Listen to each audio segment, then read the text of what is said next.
all sorts of things because they want your vote. Common sense. Please, ladies and gentlemen, look at their records. Everybody.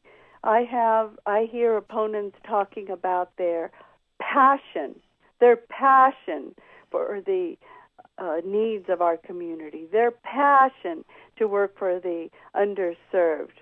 But read between the lines. What have they done? Well, they didn't come on this show to discuss their platform for the poor, disabled, and they have no apparent platform. Well, not only for that, seniors.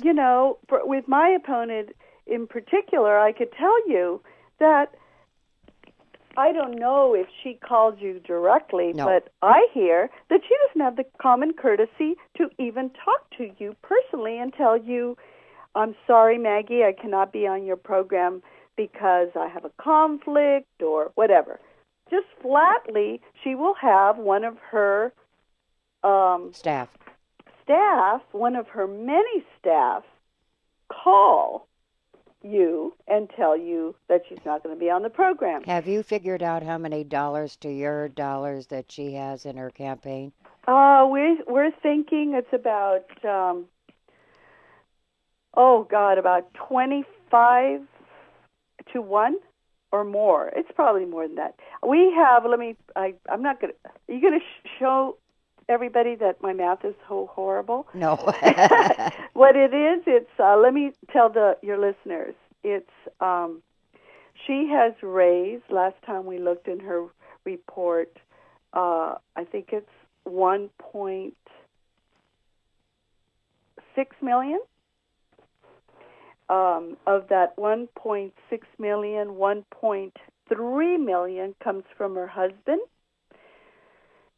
Treasurer Bill Lockyer. And yesterday on my Facebook, I posted, what could people do for the needy and social service in our program, in our community with $1.5 million? Can you imagine what we could do with all that money in our communities? Well, I know the food banks are strapped. Well, I know it's unconscionable that anybody would spend that much money on a board of supervisors. Why? I get $16 a month for food stamps. Well, Maggie, I could tell you, and nobody says you're not supposed to show your tax records, but if anybody asks me for them, I, with pride, will show people how much I spend a month on contributions to this, to that, to whatever. I have monthly deductions. I felt quite bad last month when I got a call from one of the groups, and they said, Liz, we didn't get your contribution this month. Well, the truth of the matter is since July, I haven't been paid because I'm a state worker, and we don't get money. We haven't been paid. I am not complaining, okay? I'm not complaining. It's just a fact. I will, I have, thank God, resources. I'm not complaining. But I have had to cut back a little.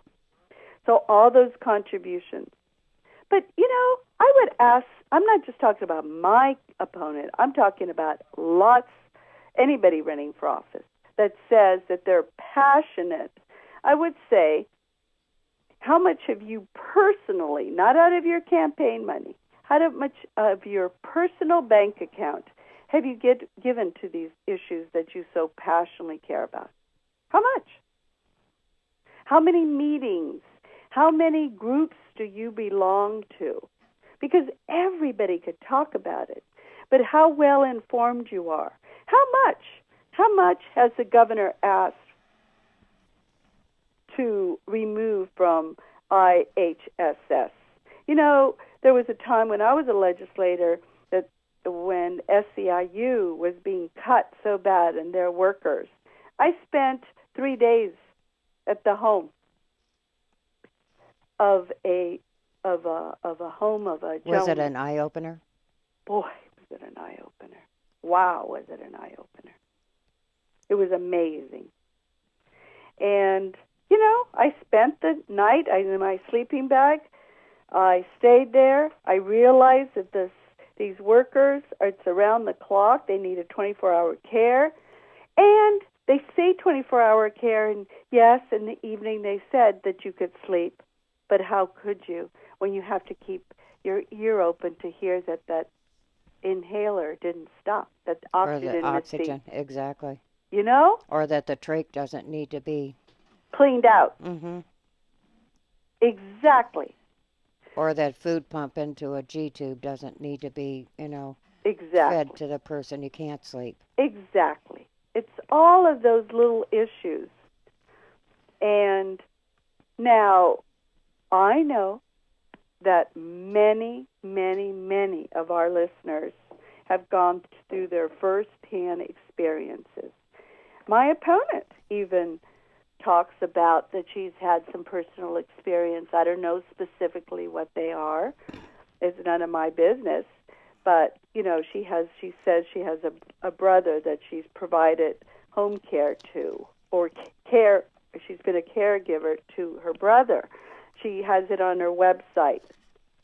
But you and I also know that there are thousands and thousands and thousands of people that have to care for their loved ones or their friends. But that doesn't mean that they have the experience or the skills to go out and fight.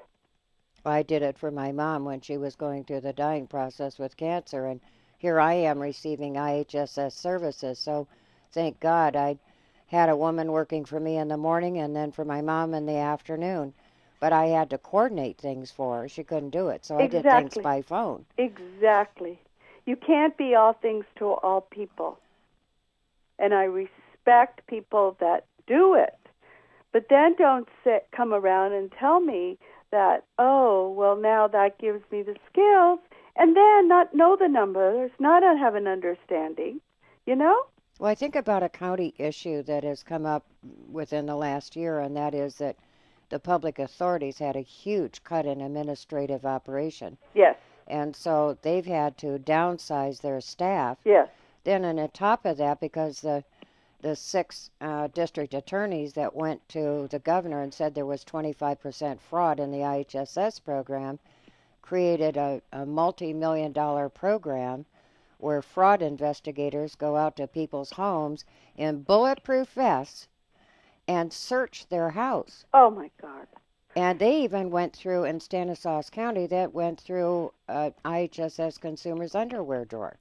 But they're making the patients and they're making the clients seem like they're the culprits. Yes. Excuse me, maybe it's your program. Maybe it's you not paying attention to how much supplies that I know for a fact. A woman called me and she said, Liz, they've sent me a particular supply that she asked for. They've sent it to me every day this week. I keep calling them and telling them not to send it to me, that I already received it. And they go, oh, just keep it. You'll need it later on.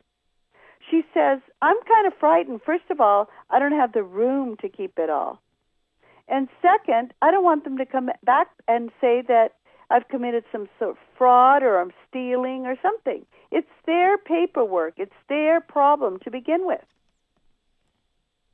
That's really sad. And then there's some of us that can't get the supplies at all. We have to pay out of pocket for it, or we'll lose our home care hours. Well, it's not coordinated. I know, and you know, that one of the things that I think is just horrific is that you have to make 20 phone calls to get one thing done, a supply or permission to have a van come and pick you up. That's true. That is outrageous. There should be one phone call. You should have one worker.